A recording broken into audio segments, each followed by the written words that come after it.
Hai, selamat sore. Balik lagi bersama saya David Purba Dan saya Dita Ngerusyana. 2 bulan Newsroom. Hai Mbak Dita. Hai. Apa kabar?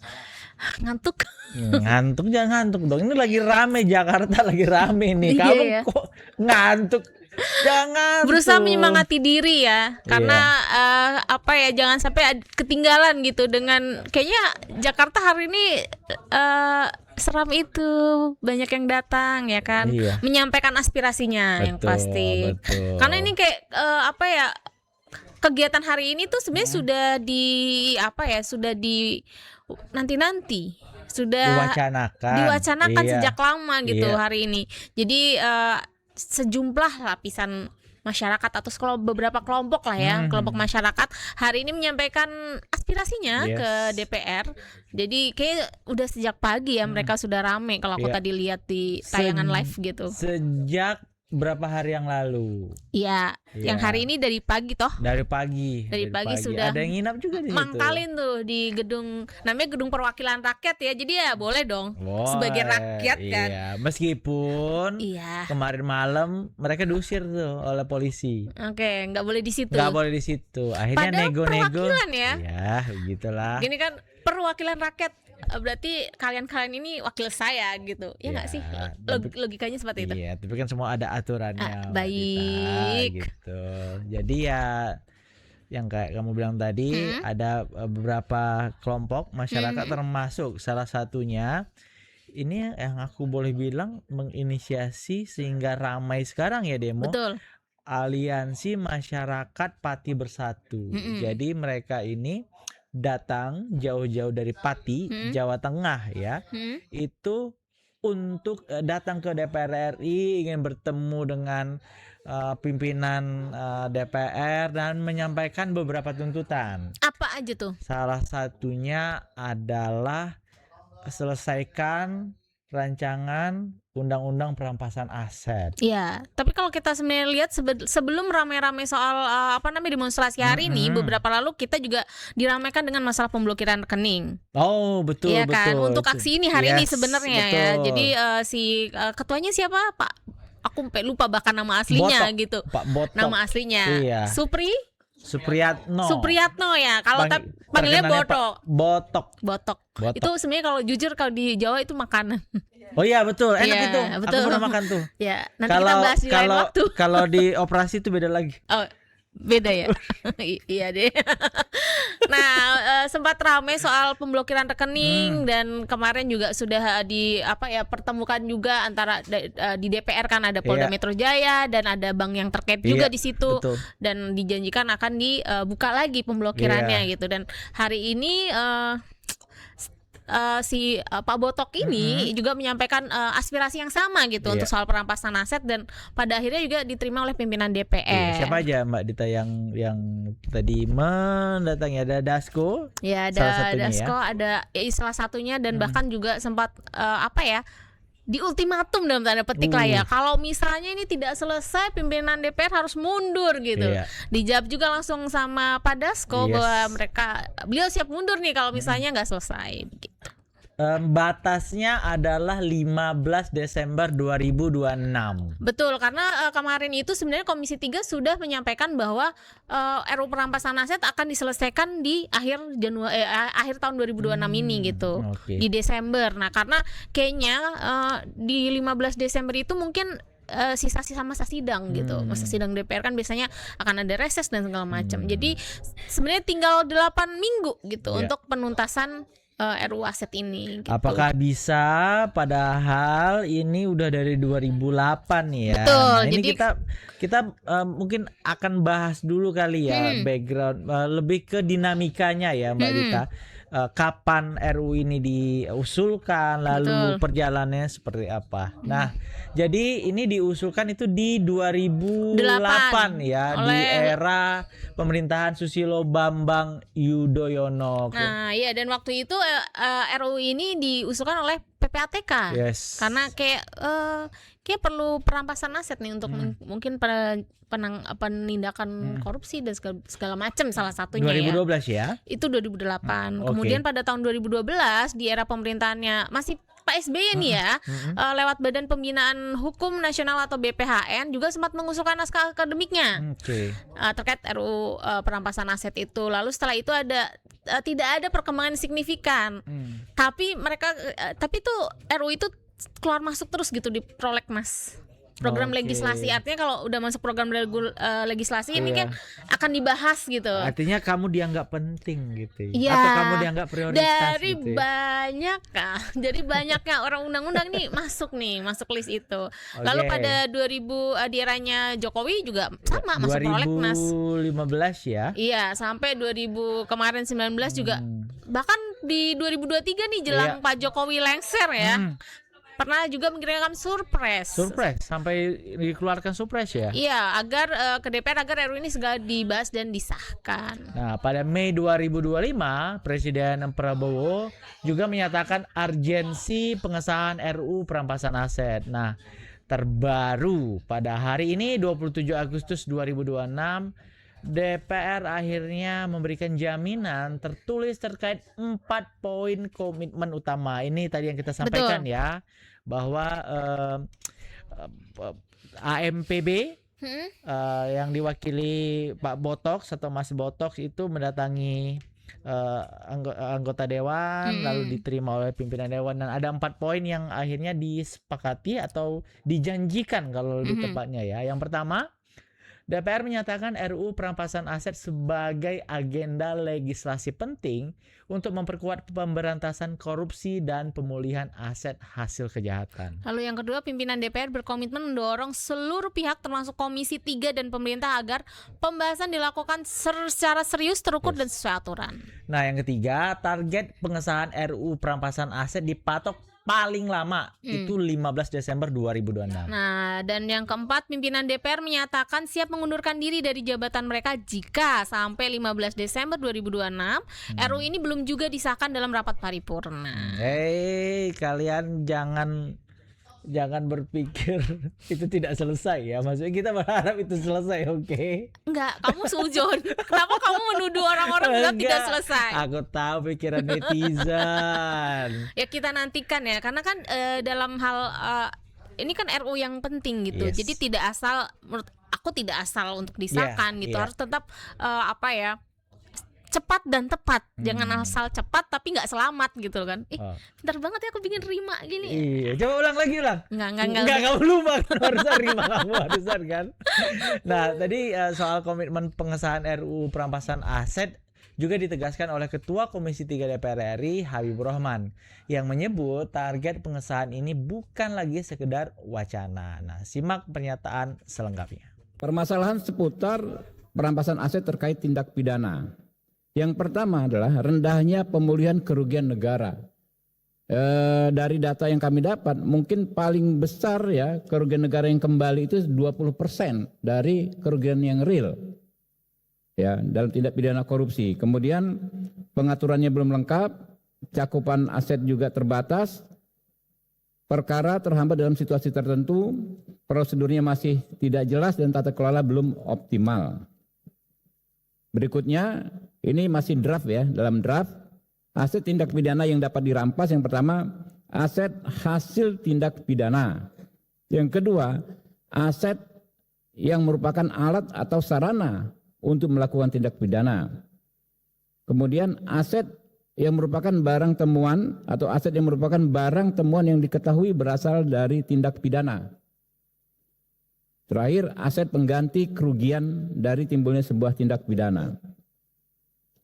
Metode perampasan aset ya, yang sedang kita diskusikan saat ini ada dua, yaitu perampasan aset berdasarkan putusan pidana terhadap pelaku tindak pidana.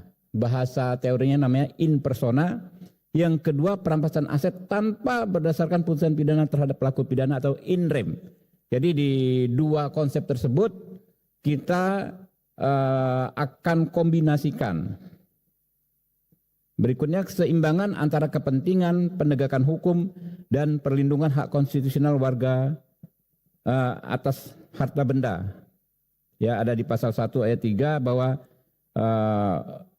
yang menjamin tegaknya supremasi hukum, pasal 1 ayat 3 Undang-Undang Dasar 45, pasal 28D ayat 1 kepastian hukum yang adil dan berperlakuan yang sama di hadapan hukum, pasal 28G ayat 1, perlindungan diri, keluarga, kehormatan, dan lain sebagainya.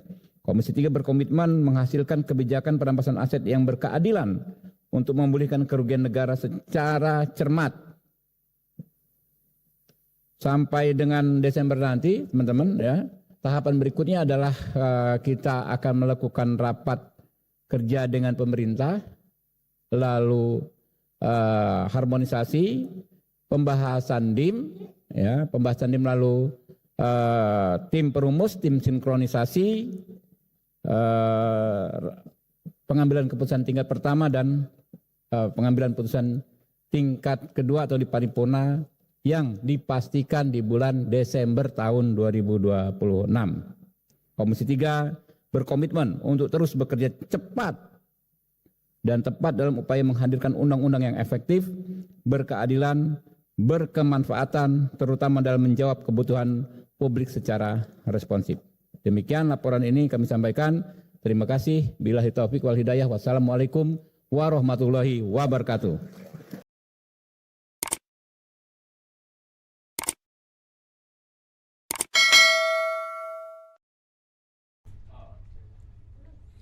Tadi sudah disampaikan sama Ketua Komisi 3 nih bahwa ini bakal disahkan, bukan bukan wacana-wacana aja gitu. Aku penasaran Mbak Dita, sebenarnya apa sih kendala, apa sih masalah sampai dari 2008 itu berarti udah berapa tahun ya? 2026, 18 tahun ya? Tahun. Itu belum juga disahkan. Mungkin ada yang lebih penting RU-nya, kayak ya. mungkin RU Polri kan lebih penting. Atau mungkin nggak prioritas aja. Iya sih, kan ada ini ya, kalau anak zaman sekarang suka bilang kalau lo nggak prioritas ya lo nggak akan dicolek gitu. Karena sesibuk apapun kalau lo prioritas tetap akan dicolek. Udah. Ya anggap aja kayak gitu relationship anak zaman now. Zaman now, emang orang masih pakai zaman now? Ya ada nih aku. Ya kan gitu ya, kalau di tren-tren di medsos nih ya, kalau misalnya kalau lo diprioritasin pasti lo akan dihubungin, dikontak di tengah kesibukan. Begitupun RUU gitu, ketika sesibuk apapun DPR, kalau itu prioritas pasti selesai. Iya. Cuma betul. Karena kamu tidak prioritas ya udahlah. Daripada kamu curhat, nggak curhat. aku mau ngobrol dengan narasumberku, Mbak Dita. Aku nggak curhat, mencoba relevan dengan anak zaman sekarang. Oke, kita udah ya narasumber kita. Jadi sudah akan bergabung bersama kita pakar hukum tata negara Mbak Bivitri Susanti. Selamat sore, Mbak Bibip. Selamat sore. Ya. Nah, ini Mbak Bibip tanya, Mbak prioritas Bibip sering diprioritaskan enggak? Atau jadi nasabah prioritas? Itu beda lagi. Ya, Mbak Biv ini mau nanya nih soal aspirasi hari ini gitu. Kalau kita lihat bagaimana masa hari ini tuh bergerak ke DPR mendesak RUU perampasan aset ini segera disahkan.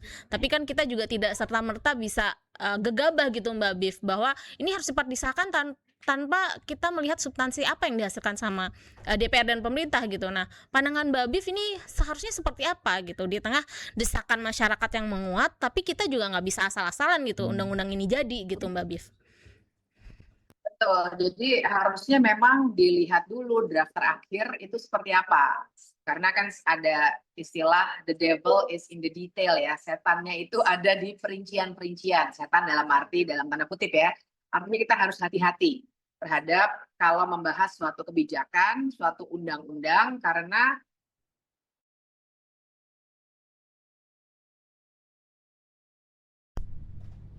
wah kayaknya nih ada gangguan dia baca dulu implikasi. Bagaimana? Ya, oh iya Mbak. Silakan lanjutkan Mbak. Oke. Jadi harus dibaca dulu secara utuh seperti apa, sebenarnya implikasinya seperti apa, mungkin dilaksanakan atau tidak dan seterusnya.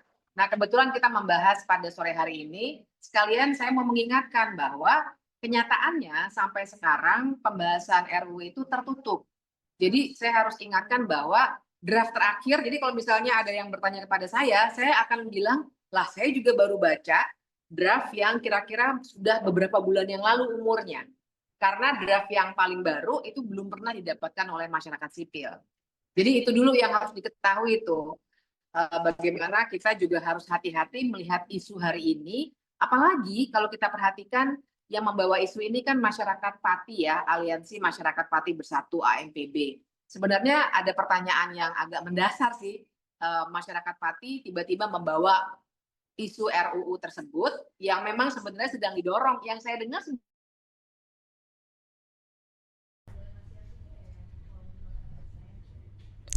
Halo Mbak Bif. memang undang-undang itu disahkan dalam waktu yang sebentar lagi karena masih dalam prioritas tahunan. Nah, gimana? Mau dipotong kayaknya? Gimana?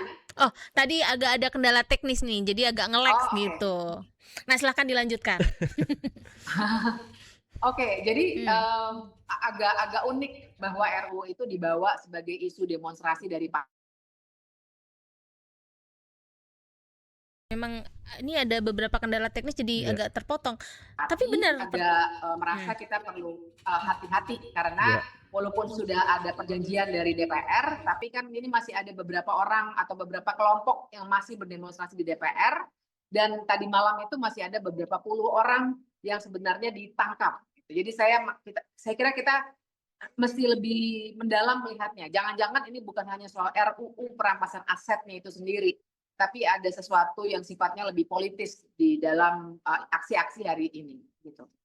Tapi kalau tadi dalam tanda petik ada pertanyaan mengapa gitu akhirnya ini dibawa masyarakat Pati, apakah memang itu jadi pertanyaan besar gitu Mbak Bif soal apa ya, bisa ada udang di balik batu kah atau ada seperti apa gitu Mbak Bif? Iya, betul bahwa RUU itu sudah lama sekali, tadi kan dibahas ya dari tahun 2008 ya kalau saya tidak salah, itu betul. Dan kami sendiri, saya bersama beberapa teman pegiat anti korupsi itu membantu drafting RUU itu sudah lama sekali, mungkin lebih dari 10 tahun yang lalu tuh. Tapi memang terhambat terus, tentu saja karena RUU itu akan kalau memang dilaksanakan dan dibuat pasal-pasalnya yang sangat efektif, akan membuat banyak orang akan terganggu gitu. Nah, tapi kembali ke pertanyaan barusan, buat saya bahwa itu perlu didorong, yes, gitu. Tapi jadi pertanyaan besar, kenapa dibawa tiba-tiba oleh masyarakat dari Pati datang ke Jakarta berbondong-bondong, langsung diterima oleh pimpinan DPR, dibuatkan janji, tapi sebenarnya ini ada banyak lagi unsur masyarakat lain yang masih ada di depan DPR saat kita berbicara ini, dan ada beberapa orang yang ditangkap dari mulai tadi malam, ada sekitar 65 orang yang saya dengar, sebagian sudah dilepas. Tapi saya ingin melihat ada satu isu rampasan aset, tapi ada isu lainnya soal demonstrasi besar yang agak mirip polanya dengan apa yang terjadi pada Agustus 2025 yang lalu. Nah, jadi saya mau hati-hatinya di situ. RUU perampasan aset perlu didukung, cuma hati-hati dengan perincian di dalamnya, gitu, Mbak. Oke, ya aku jujur ya, kalau ngelihat Pati tuh ingatnya Sudewo ya. Betul. Apa nggak ada kaitannya gitu maksud kamu dengan Sudewo ini gitu? Iya, selalu latar belakang itu Sudewo, Sudewo karena tim Botok juga kan bukan terkenalnya sih, tapi kita tahunya kan ketika di sana kan ada kasus itu. Apalagi apakah itu tidak cukup bisa membuat kita percaya gitu Mbak Bif ketika kita melihat kita menengok lagi gitu beberapa bulan lalu gitu saat Pati sebegitu bergeraknya gitu untuk menurunkan Bupati Sudewo gitu Mbak Bif. Ya, tepat setahun yang lalu. Kenapa? Karena saya juga saya diminta oleh DPRD Pati waktu itu untuk membantu mereka menyelesaikan secara hukum tata negara bagaimana untuk memakzulkan bupati. Tapi kan gagal ya. Jadi saya tahu persis. Apakah saya percaya pada AMPB? Percaya. Tapi kan saya kira kita juga harus melihatnya dalam konteks yang lebih besar begitu ya. Karena sekarang AMPB-nya sudah dijanjikan, kemudian sudah pulang. Tapi ini yang tersisa di depan saya mengikuti juga karena Kompas itu salah satu yang konsisten memantau situasi kalau ada demonstrasi, jadi saya apresiasi betul. Tapi dari pantauan saya ini masih banyak yang tertinggal juga gitu. Selain AMPB ternyata banyak elemen masyarakat lain termasuk yang kemudian berbenturan dan barangkali dibenturkan antara pendukung program-program pemerintah dengan warga-warga lain yang sebenarnya punya catatan 10 tuntutan lah paling tidak ya. Nah, jadi saya mau melihatnya dalam konteks yang itu. Kalau AMPB-nya saya kira Ya, bisa dibilang kalau berbicara hanya tuntutan mereka dalam konteks RUU perampasan aset, mereka sudah mengucapkan ini kan, sudah mengucapkan, "Oke, terima kasih, kami sudah berhasil, pulang," gitu. Nah, saya tapi ingin melihatnya dalam konteks kebebasan berpendapat yang sebenarnya masih banyak yang tersisa nih. Terutama teman-teman yang beberapa itu dari tadi malam itu memang ditangkap, didampingi oleh beberapa advokat publik dari LBH dan dari beberapa elemen lain yang jadi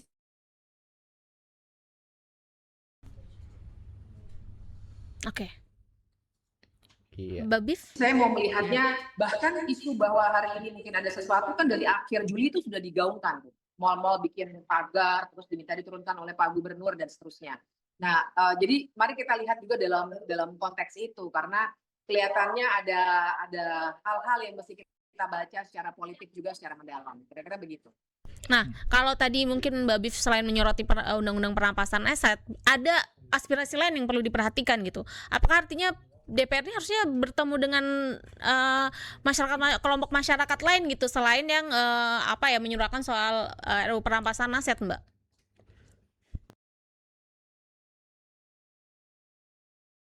Ini tadi agak putus. Ya, jadi kan tadi selain RUU perampasan aset ada kelompok-kelompok masyarakat lain yang saat ini juga masih ada di depan DPR gitu, Mbak Bif. Artinya apakah DPR ini juga perlu memberikan atensi gitu untuk isu-isu lain selain perampasan aset?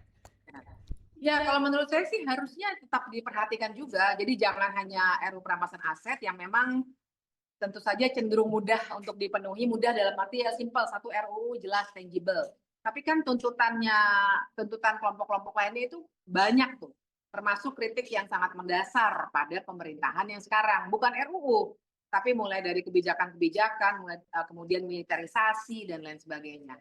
Nah, saya kira itu jauh lebih rumit untuk ditanggapi, untuk direspon dengan cara yang cepat dan tepat seperti terhadap RUU. Karena RUU kan memang kerja DPR jelas dan seperti saya katakan tadi, sebenarnya tuh beberapa partai besar di DPR memang sudah mau mendorong RUU itu, tapi kalau urusannya militerisasi, MBG dan lain sebagainya kan itu barangkali agak susah ya, kan kita juga tahu pimpinan DPR yang tadi menemui AMPB dan juga 7 dari 8 fraksi yang ada di DPR itu semua koalisinya pemerintah.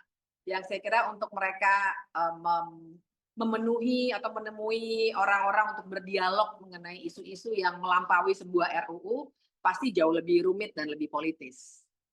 Berarti taruhan jabatan itu sebenarnya bukan hal yang perlu wah gitu ya, Mbak, karena kayaknya itu ya udah pasti bisa gitu. Bisa. Apalagi tadi dibilang 7 partai ini pendukung yang pemerintah dari 8 fraksi yang ada di DPR gitu, Mbak Bif.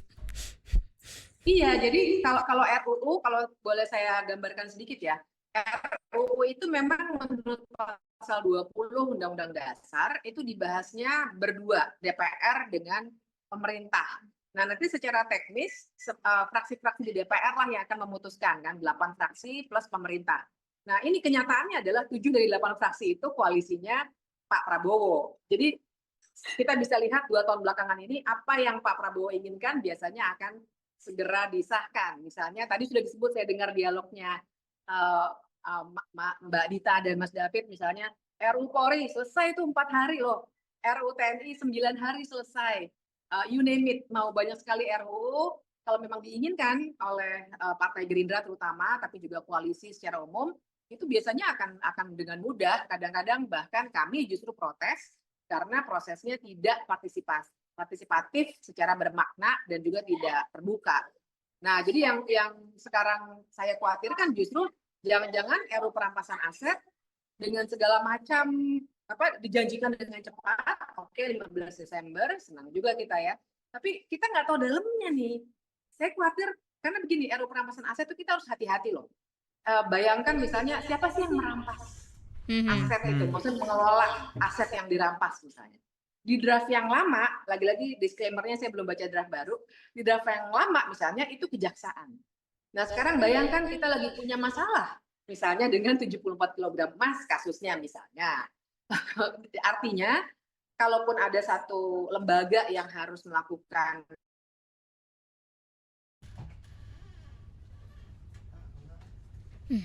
terputus sepertinya ya. perampasan aset. Ya kan misalnya begitu ya. Kemudian yang kita inginkan ada soal apalagi ya, illicit enrichment, artinya kekayaan yang tidak bisa dijelaskan. Itu mestinya jadi bahan untuk dilacak dalam RUU perampasan aset.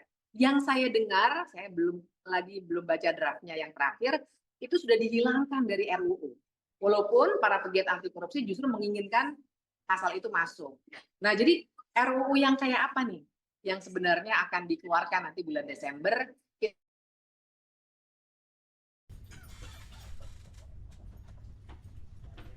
Kita harus kayaannya gitu. Oke, Mbak Bif masih bisa dengar suara saya? Masih. Oke. Tadi sempat nge-lag. Oke. Nah, tadi sempat penasaran nih, kira-kira ini celahnya di mana gitu. Kalau kita hitung nih Mbak, sebenarnya tinggal 8 minggu gitu untuk pembahasan RUU aset. Ini bisa diselip-selipkan nggak? Karena jujur ada khawatiran juga bahwa RUU ini kalau misalnya dibahas asal-asalan bisa jadi alat untuk pemerasan gitu loh Mbak.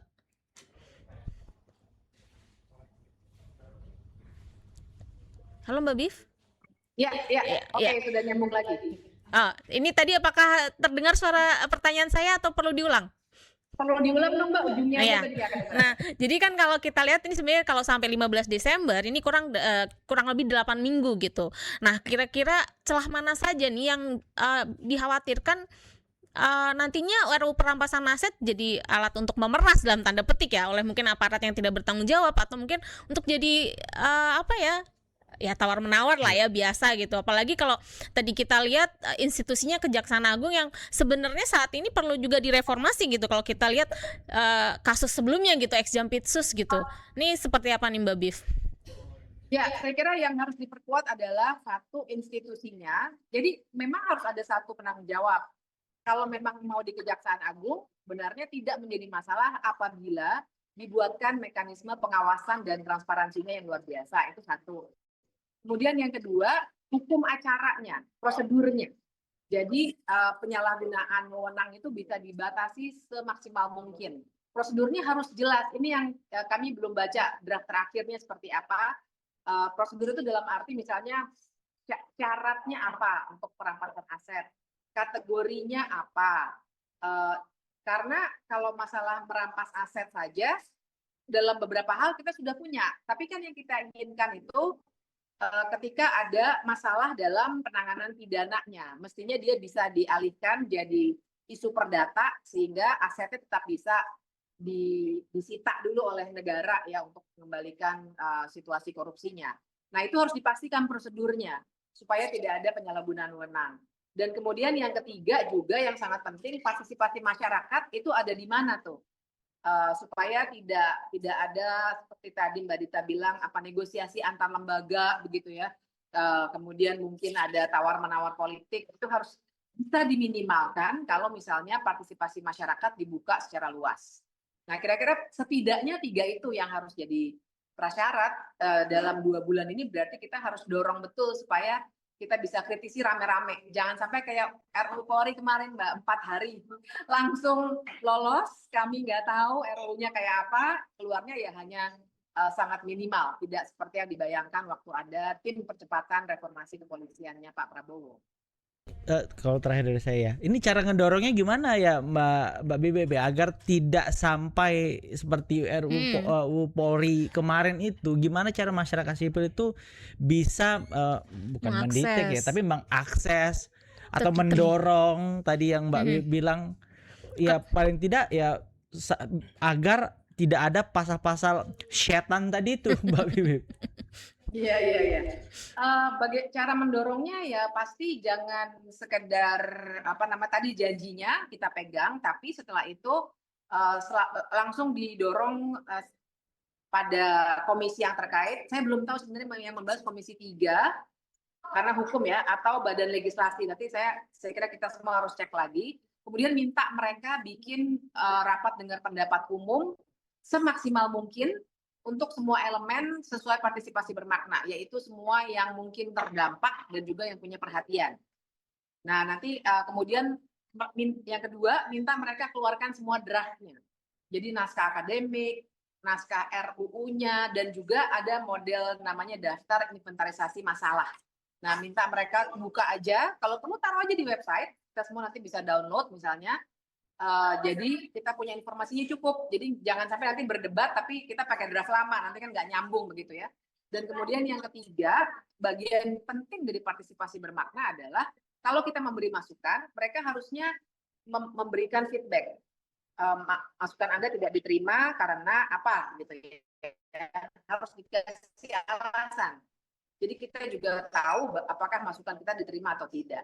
Nah, cara mendorongnya memang yang mesti didorong seperti ini, terutama dibantu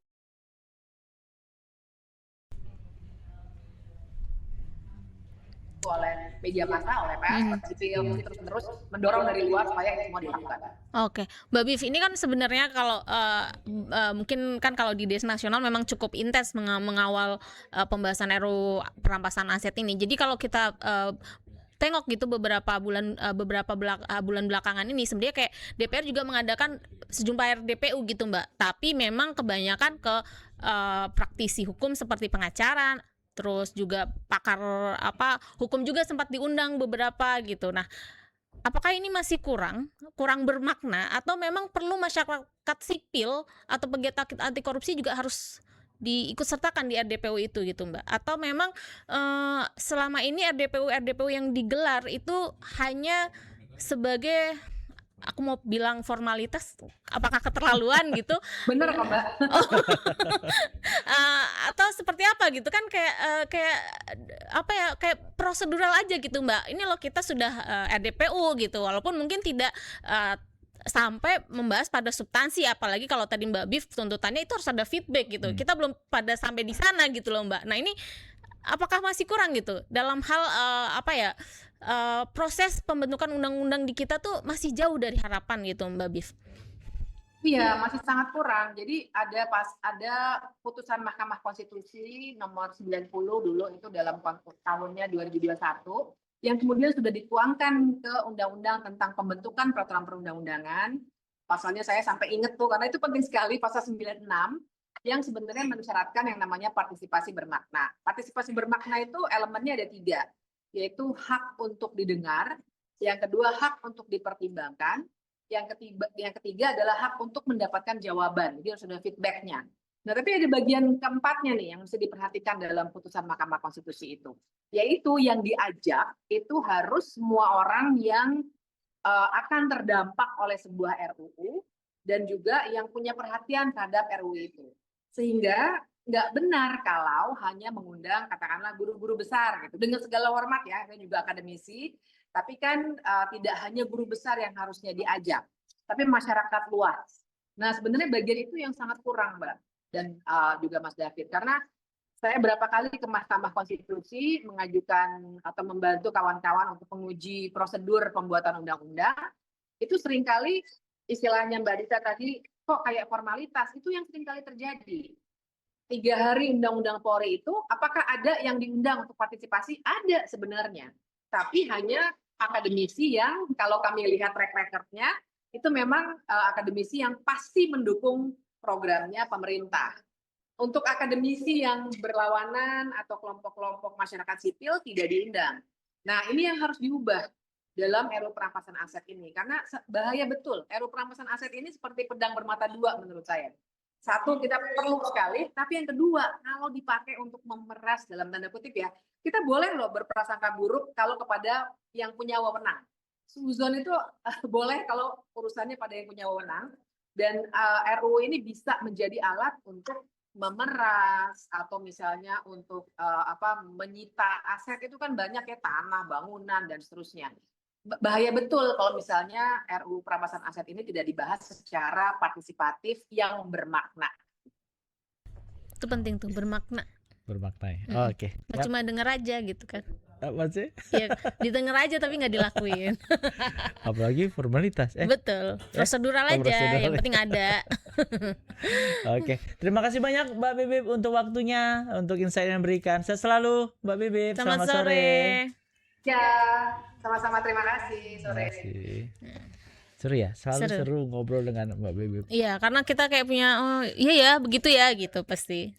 Karena pasti banyak pertanyaan di kepala kita dan yang menjawab juga ahlinya juga Mbak. Iya, jadi dan emang enak gitu. Sebagai orang yang maksudnya awam gitu kan, jadi mendengarnya lebih bisa dipahami gitu. Coba kamu tanya aku. Sama aku juga. Kalau aku kayak oh ya oke ya. Nah itu tadi yang paling penting juga keterbukaan dari DPR gitu dalam hal tidak saja soal RUU perampasan aset gitu, betul. Karena ada perusahaan-perusahaan lain yang perlu jadi concern dari DPR, karena kalau kita lihat tuntutan masyarakat ini yang demo hari ini beragam gitu. Nah mungkin kalau tadi kata Mbak Bibip, kenapa ini sangat mudah nih DPR bilang pasti disahkan ya karena itu di tangan mereka gitu. Bahkan kalau mau sebulan lagi juga bisa. Tapi sebenarnya ada yang belum terjawab, tapi juga dipertanyakan Mbak Bibip tadi. Kenapa di 18 tahun ini itu dari 2008 itu nggak jalan, tapi tiba-tiba langsung sebelum 15 Desember atau 15 Desember itu pasti jadi. Ada apa gitu. Nah, itu dia tuh. Gimana nanti kalau kita dengar bisik-bisik tetangga aja kali ya. Karena agak susah nih kalau disampaikan di sini. belum ada A1-nya nih Mbak Dita. Iya, janganlah, kita tidak boleh menyebarkan informasi yang tidak jelas. Sumbernya hosip itu ya. Iya. Nah kan yang begini-begini nih ada aja nih komennya. Pasti. Banyak nggak sih komennya nih? Bahkan betul kan. Tapi kita mau sedikit update kali ya. Kalau sampai sore hari ini masih ada masa yang di luar gedung DPR RI. Jadi tadi kan masyarakat AMPB, warga Pati itu udah bubar. Terus masuk lagi mahasiswa dan beberapa elemen masyarakat lainnya. Gitu. Ini mungkin sahabat kompas.com bisa terus update nih di megapol.kompas.com soal informasi lalu lintas dan jalan-jalan mana sih yang ditutup sore ini. Jadi pas pulang kantor bisa ketahuan nih. Penting banget sih ini di Megapol. Ini isunya penting banget teman-teman. Kenapa ketawa? Oke Mbak Dita, kita bacain satu-satu komennya ya. Tumbennya agak panjang komennya, biasanya singkat-singkat nanya tadi bahas apa Bang. Iya. Ada Henry Triawan. Oh ini aku bisa nih. Wes mundur-mundur, melipir ngilang nggak komitmen. Wataknya pejabat, masalahnya kapan RUU perampasan aset dan hukum mati koruptor akan tersahkan. Ini RUU perampasan aset katanya kan 15 Desember Bang Henry, nggak baca ini. Hukum mati koruptor, aku siapa ya? Jadi memang kemarin juga sempat menguat soal desakan agar koruptor dihukum mati gitu. Tapi ada sejumlah pihak juga menegaskan bahwa kadang hukuman mati tidak menyelesaikan masalah. Iya, itu kenapa aku lupa siapa Artijo ya, Pak Artijo Alkostar. Itu pernah diwawancara ditanya kenapa nggak ada hukuman mati bagi koruptor. Kalau nggak salah apa ya dia jawab ya. Pokoknya yang tadi kamu bilang tuh soal tidak menyelesaikan masalah. Ada tidak menyelesaikan masalah. Lupa nanti aku salah nanti nonton aja ya. Terus ngapain aku bilang Lalu ada Azia Cahaya Ningrum, harus dihukum mati, nggak ada cerita lagi koruptor keluar penjara masih kaya karena menyimpan hartanya atas nama orang lain. Iya sih sebenarnya koruptor dihukum itu dengan berat tuh tepat gitu, tapi ketika dia dihukum mati kan dia selesai penderitaannya. Kenapa nggak jadi deh? Jangan dilanjutkan. Iya kan, kalau dihukum mati udah selesai gitu persoalan hidupnya gitu. Padahal kan bisa kita miskinkan, biar dia merasakan juga ketika dimiskinkan tuh perasaannya gimana gitu. Kalau mati kan ya udah selesai gitu. Jam ya. Kayak butiri enggak kejam, tapi memang kadang hukum mati tidak menyelesaikan masalah. Iya. Oke. Ini pendapat pribadi ya, bukan kompas.com ya. Lalu ada Dede Sahrurozi. Untuk dihukum mati nggak akan bisa karena dilindungi HAM kecuali di negara China. Ini kayaknya komenan sahabat kompas.com ini semua soal hukum mati koruptor ya. Nggak peduli siapa yang berangkat, yang penting niatnya untuk rakyat. Hukum mati koruptor, rampas aset-asetnya. Ada Alteza Alesia. Alteza ini kayak Teza. Ini Teza yang magang kemarin enggak kan ya?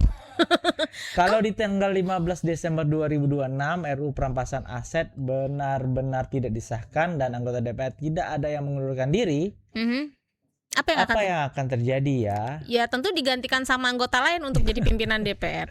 Tapi pasti akan ada aksi yang lebih besar mungkin akan ada aksi yang lebih besar ya. Betul, tapi kayaknya nggak, pasti aku sudah diantisipasi oleh para anggota dewan.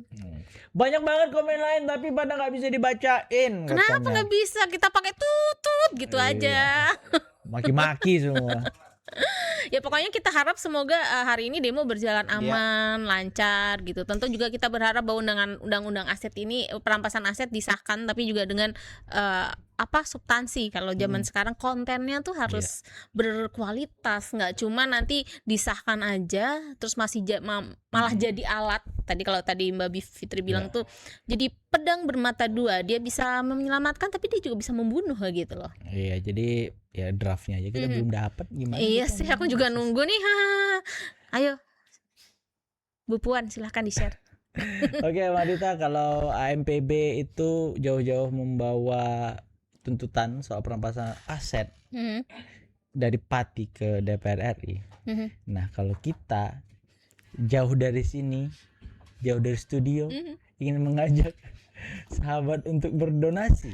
Wow, bridgingnya bagus sekali. Jadi berdonasi untuk teman-teman atau warga NTT yang terdampak gempa ya. Jadi mari teman-teman kita bersatu padu mengeluarkan bantuan bagi saudara-saudara kita yang ada di NTT. Jadi setiap donasi yang teman-teman berikan itu bukan sekedar nominal, tapi bentuk harapan, kepedulian, dan penguat bagi mereka yang sedang berjuang. Nah, karena duka di NTT adalah duka kita bersama. Yuk, bantu lewat link donasi yang ada di deskripsi video ini, atau ada yang nih di QRIS yang di depan nih, barcode yang di depan nih, silahkan di scan pakai kamera HP ya tentu. Nah, donasi akan dibuka sampai dengan 14 September. Aku ingatnya Desember. Betul. Karena ini gara-gara undang-undang perampasan aset nih harus Desember jadi September. Ya di screenshot 1 2 3 1 2 3. Oke. 3 2 1. Nah, sebelum kita akhiri obrolan Newsroom sore ini, kita juga mau ajak teman-teman kembali berdonasi seperti tahun biasanya. Jelang hutkompas.com kita ada Jagat Literasi. Jadi setiap anak berhak mendapat kesempatan yang sama untuk belajar, namun tidak semua anak memiliki akses yang sama terhadap buku bacaan dan sarana literasi. Nah, bersama Ekspedisi Kata Kenyata 2026, Anda bisa membantu menghadirkan akses literasi bagi anak-anak di berbagai pelosok Indonesia melalui donasi Anda. Karena setiap kebaikan yang Anda berikan bukan hanya membuka jendela pengetahuan, tetapi juga membuka masa depan mereka. Yuk ikut donasi dengan cara scan QR pada poster atau kunjungi link donasi di deskripsi video ini. Donasi akan dibuka sampai 25 September. Nah, jadi kalau untuk donasi bantuan untuk korban bencana gempa NTT itu sampai 15 September. 14 September. Iya. 14 September. Nah, ini untuk donasi Kata Kenyata untuk sumbangan buku, alat tulis segala macam. Nah, itu kita akan sampai 25 September. Iya. Dan tadi kemarin ya itu teman-teman juga baru pulang dari Aceh, dari beberapa daerah lainnya untuk mengajar, lalu untuk memberikan buku-buku bacaan. Betul. Ya untuk kemarin di Garut, di Aceh tuh di beberapa hari lagi, dan ini kalau nggak salah mau ke NTT juga Mbak. Iya. Akhir Agustus. Iya, akhir Agustus. Wow. Pasti seneng banget sih aku membayangkan adik-adik itu. Mereka berkumpul, teman-teman relawan datang, ya bercanda. Pasti jadi pengalaman yang luar biasa ya. Betul, apalagi memang kondisi. Aku nggak tahu titiknya sih, aku nggak tahu di NTT titiknya apakah di lokasi titiknya gempa, di lokasi gempa atau di beberapa daerah lainnya. Tapi kalau pun di titik gempa, mudah-mudahan mereka jadi suatu penghiburan gitu buat mereka. Tapi nanti kita pasti update untuk sahabatkompas.com soal kegiatan-kegiatan kita di sejumlah titik di Jagat Literasi itu. Bacanya di mana Mbak Dita? Di www.kompas.com. Jagat Literasi kan ada tuh ininya sendiri. Regional.kompas.com aja. Oh iya ya. Iya dong. Oh ya udah. Iya. Oke. Terima kasih teman-teman yang udah loh. Nggak ada lagi Pak Prot, udah nih. Nggak ada, udah jam 5 kurang. Iya, aku mau pantau demo nih, udah jam 5. Oh iya, Oke. semoga nggak ada kericuhan lah ya, nggak Mudah-mudahan kayak tahun tidak lalu iya, gitu kan. mudah-mudahan nggak ada. Itu yang kita inginkan, adem, damai. Betul, Ya, yang udah aspirasinya tersampaikan ya boleh balik lah. betul. Gitu ya. Oke teman-teman, terima kasih banyak yang sudah menyaksikan obrolan newsroom, dan jangan lupa untuk saksikan program ini dari Senin sampai Jumat jam 4 sore. Dan jangan lupa terus update informasi terkini di kompas.com atau di Facebooknya, di Instagramnya, di X, TikTok maupun YouTube. Saya David Purba. Saya Dita Anggrosiana. Kita berdua pamit. Sampai jumpa. Bye.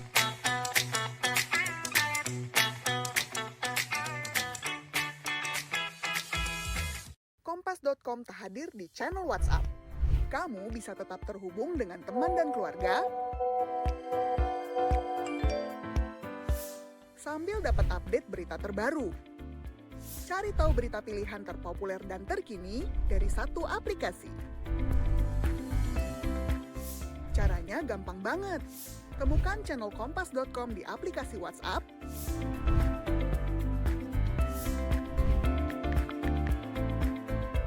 langsung follow, dan nikmati informasi langsung di genggaman kamu. Update dan sharing lebih mudah, gak bakal ketinggalan berita. Follow channel WhatsApp Kompas.com sekarang.